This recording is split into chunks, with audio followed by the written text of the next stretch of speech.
and welcome back. And we're moving into our second conversation where we're joined by representatives of the Ministry of Health here to talk to us about the Food and Drug Amendment Act and the licensing and other regulations attached to that. Joining us on our couch is, of course, the Director of the Drug Inspectorate Unit, Ms. Dani Contreras, and the Director of the Licensing and Accreditation Unit, Mr. Englebert, Emanuel. Good morning and welcome to Open Your Eyes. So now the Food and Drug Amendment Act, it's not necessarily the act we're going to be talking about, but more so the licensing part attached to it, and as it applies to pharmacies and different entities. So tell us about the origins of that. Well, it started from a series of issues around standards when you look from a health perspective, and in terms of the quality of drugs that is required to be on the market for our patients, and to ensure that the facility met certain standards. Now the ministry needs to regulate and ensure that these public health standards are met by these facilities, and that is how the entire discussion started in terms of ensuring that patients receive the quality of care that they should, and that the type of meds that is imported and dispensed to these patients are of the highest standard. So generally is to ensure that the type of care that patients receive is in line with what is clinically defined and basically from a public health perspective. Now, the purpose of having licenses and knowing exactly who is bringing what medication, where it's coming from, if it's medication, drugs we're talking about, is one I think that people just assume to be a well-streamlined one. In fact, we were talking with the pharmacists last week on World Pharmacist Day about some of the things you need to know about the medication, some of the things you have to pay attention to. Let's talk about the system that is in place and how we are looking to strengthen it. Well, what we have seen over the years was that there was an open, we call an open loose system, where anyone could have go over the border or in any part of the world and imported medication, and these medication we were not aware of their standards, if they were substandards, etc. So there was no means of reconciliation mechanism to ensure the quality of the drugs that is coming in. So what happened is that we basically had developed a system in terms of addressing that, where we look at the GMP, and I would prefer Ms. Contreras speaks on that matter. In regards to the importation, before there was certain standards and requirements for the importation, and these were reviewed by the pharmacy department in regards to what type of drugs are coming in. They go about doing the classification of these drugs and authorizing these drugs to come in. Like you mentioned last week, the pharmacy department was here and mentioned about the importation. But now with the Food and Drug Amendment Act, now we have a drug registration. A drug registration is basically that we register all drugs that are coming into the country that are already here in the country, and we ask for certain requirements that are required by PAHO and WHO, which are namely the GMP certificate, which is a good manufacturing practice certificate, certificate of pharmaceutical product that comes per drug, and also a health authority certificate for the manufacturer of that drug. Now, where do most of the drugs that we use come from? Well, we have Latin America? We have from Latin America, we have from Canada, we have from the US, and we also have from Europe. Mostly from the UK. And what are the regulations in place to ensure that it's quality medication coming in? That's why we have these sets of requirements, the 3 documents that I mentioned. These are certificates that mention about the quality of the drugs. They are like the certificate of pharmaceutical product. It mentions what type of active ingredients the product has, the quantity of that active ingredient in the product. And also we are asking for the certificate of analysis. That certificate of analysis is a certificate where it states that it passes all the standards, because at the manufacturing plant, they have to test the drug. So once they provide that certificate, that is a certificate of quality for that product. Englebert, tell us about who qualifies to import drugs? If I want to get into a new business, and we all know pharmaceuticals is a lucrative business, I may decide I can do some Google research and want to go out there and find medication to source for the company as well, for the country as well. What is the process for tendering in public clinics for persons to be granted a license to be able to import drugs? Well, it's open and anyone can apply. At the end of the day, they have to meet certain standards, and those standards are specified in our licensing requirement, and it includes a series of things. So what we would do is that they would have to submit in their application with all the requirements, and those requirements are specified on the application, and then we would then get attached, they would attach a relevant certificate as Mrs. Contreras has shared, and then those would pass on, then we set up an inspection.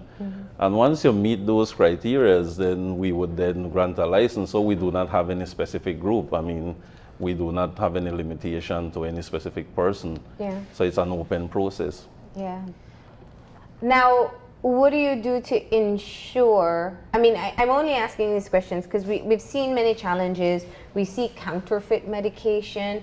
We see medication where no one can read the labels on them, and I want to get into that because that's also a part of your amendment. Yes, the Food and Drug Amendment Act since December 2016, it also targeted the labeling of the drugs.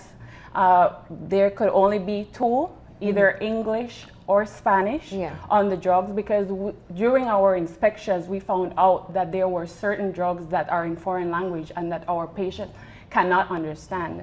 So that was placed on the Amendment Act. Okay, so who is required to put this label on? The importer? No, we do inspections of the products. We started with the public sector pharmaceuticals, but we're targeting also the private sector. We need to inspect the products because the importers already know, they are aware of the Amendment Act, that one of the requirements is for their products that they're importing is that it should be either in English or in Spanish or both.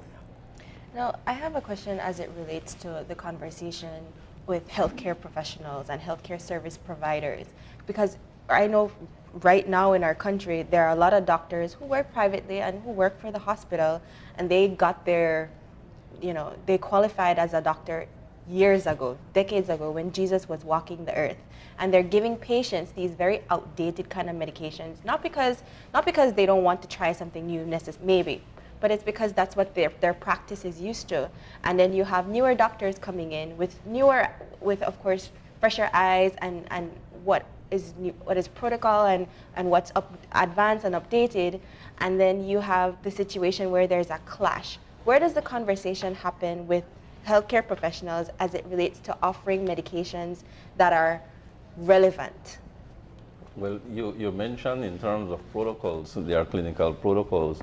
And at the end of the day, each doctors, they normally would do what we call CMEs, where they would have educational session.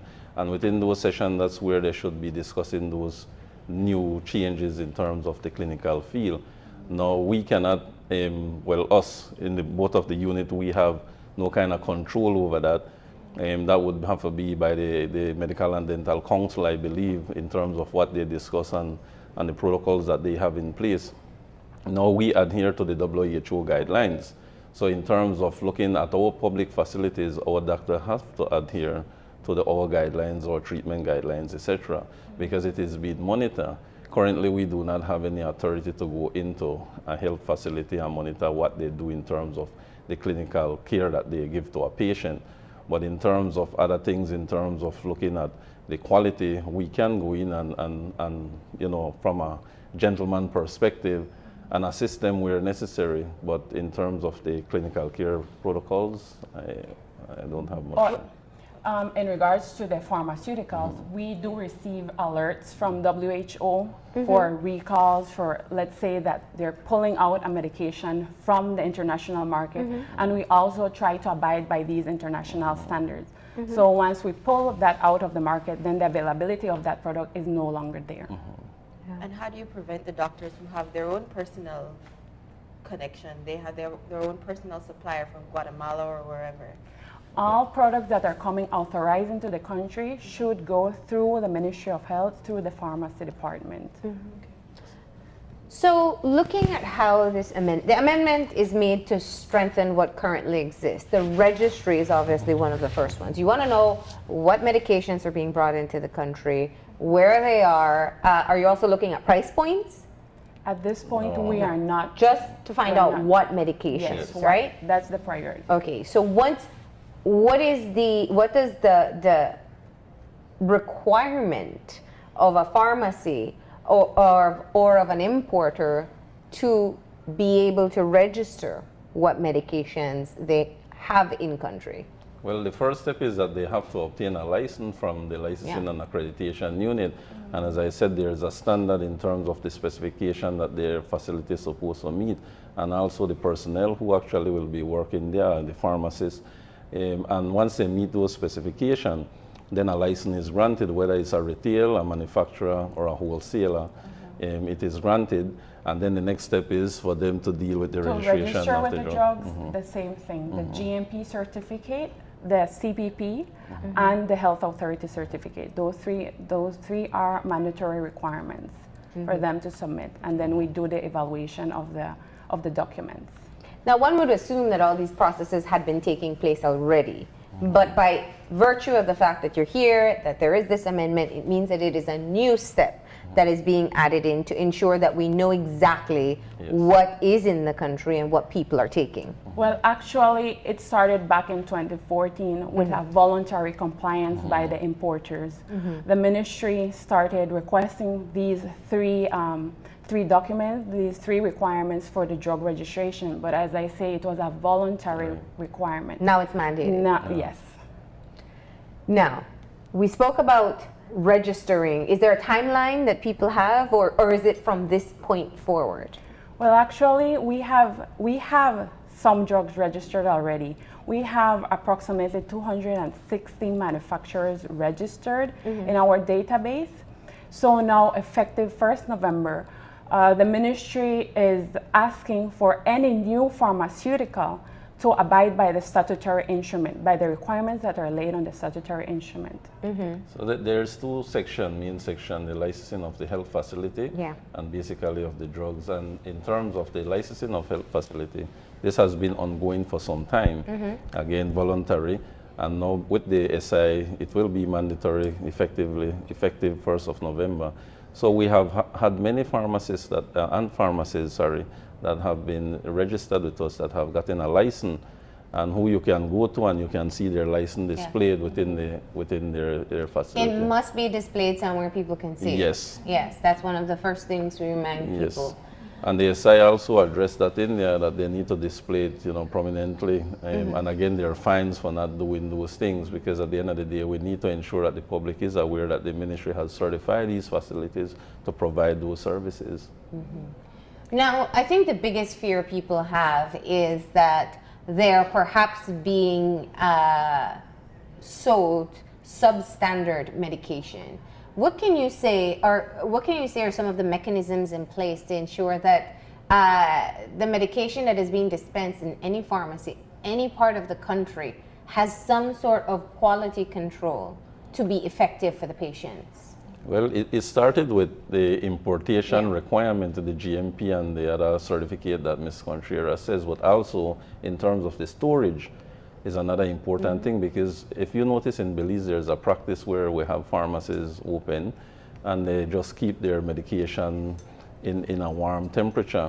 Again, those things affect the efficacy of the drug, so therefore they need to have the right environment, the temperature.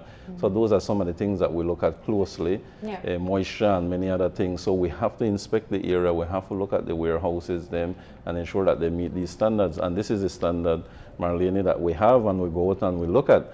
And sometimes there might be one or two things that they have not met, and then they would, throw up an argument and say, well, you know what, it's only two things, but those two things can be quite major that can impact the quality of the drugs. But also another part of the mechanism is for the pharmacists to buy from licensed Ministry of Health importers, because once they are given a license from the Ministry of Health, it's because they have fulfilled all the requirements. And that they are screened properly and that everything was done in accordance with our standards.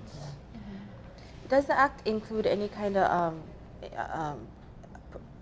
clause about the distribution from pharmacies? Because I know that my question is just surrounding the issue of how pharmacists tend to like to act like they're doctors. And so people go in and they ask for medication, and in a lot of instances, you're just able to get the medication. Does it cover anything that surrounds that? Well, actually, the Chemist and Druggist Act already relates to your question, because in that act, it already specifies that they need to have log books where they log the prescription data that the doctor gives the patient. Also in the Antibiotic Act, it also asks for a log book to be kept by the pharmacist. And now we're enforcing it. From the drug inspectorate, and the inspectors go in, check the log books, check that these are being updated, that the pharmacists are logging in the information, the patient information and the prescription information in those books as well. So those acts basically address what you were thinking. And we know with the Pharmacy Association, they've been working very hard, because there's some good pharmacists and then there are those who... Not so good. Yeah. The issue, we were getting at labeling, which I think is important, but before I get there, I also know there's a specific part of the amendment that talks about expired medications. And we have to talk about this because in general, it also includes food, but I want to talk about medication for now. We know we have a practice in this country, and I have seen firsthand where people wipe off expiration dates of products and put them on the shelves on sale. While this is 100% detrimental when it comes to the food you may be eating, it is, I can't even fathom taking an expired medication and what it may do to you. What are the mechanisms being put in place other than just telling people you can't sell expired? Okay, well, the Food and Drug Amendment Act also makes reference to the tampering of pharmaceuticals, and if a person is found to be tampering with these products, they can be fined up to $10,000 and 6 months imprisonment. And we're also doing field activities with the inspectors. The inspectors go around not only to pharmacies but also to doctor's office, and they have the authority to remove expired medication from the shelf. Yeah. And we're not just talking pills here, because I've seen this with like cough syrup. That also qualifies. Yes. What qualifies? Yes, all drugs. OTCs and prescribed drugs by the Food and Drug Act is all medicines for internal and external use. So even your ointments, if you go into a store and you check the ointment. Now, what is the period of time? Because if I have something that expires next month, can I still keep it on the shelf, or next week? Once it has passed the expiry date, we can remove. Okay. And there's routine inspection that is done on a routine basis by both units. Yes, and not only at pharmacies and doctor's office, but also at supermarkets. Yes. Yeah. Okay, so we talked about that, and then the labeling requirements as well is also very important, that people should be able to read and know exactly what type of medication that they're taking. As you said, the enforcement for the drug registry starts November 1st. What are some of the other changes that importers and pharmacies need to know about the amendment? Well, generally, I guess we had mentioned them all, and these are criteria that was ongoing. Our job here is to create the awareness, to ensure that they are aware that they need to come in, start the license process and submit the relevant documentation. And that once they have submitted all the relevant documentation, we will be doing whatever inspection that is required, and as quick as possible the turnaround time in terms of ensuring that they get their license. So we're talking about 6 weeks from the time of inspection to the time of approving the license. So we try our best to see, with the limited resources sometimes that we have, to try and do those relevant process and to conclude those processes. And it's all dependent on the quantity or the amount of pharmacies that submit for a license, because in a given month we could get up to like 50, 60, and that requires inspection, and the process takes some time because we have to generate the reports, and then we have to do the internal verification and approval. So in terms of the manufacturers, they would just need, or any pharmacies, they would need to just ensure that they have all the relevant documents together, and they can check the licensing and accreditation unit for those requirements. And we should have it up on our website very shortly. Yes, for drug inspection, all the documents are already uploaded on the Ministry of Health website under the Drug Inspectorate unit. They have two sections, drug inspection and drug registration. And for any additional information, they can log in and they can check our website. Okay, anything else you'd like the public to know? Well, we just want to encourage them that as soon as possible, those who own a pharmacy, that they come into the Ministry of Health, because effective November 1st, the law will be, And also to thank those that have been voluntary complying with the Ministry of Health requirements and standards, because there are some that already have a license. Yeah. Without having it mandated. Yeah. All right, well, thank you for coming in and sharing this information with us, and especially those who have a pharmacy. For people who import, they know that I'm very sure they know the changes are coming, and now they've heard from you directly that it will be enforced, specifically after November 1st. Okay. Thank you very much. We're going to go ahead and take a break. When we come back, we'll be talking about the International Day of Older Persons and an upcoming national conference looking at improving the lives of older persons in Belize. Stay tuned.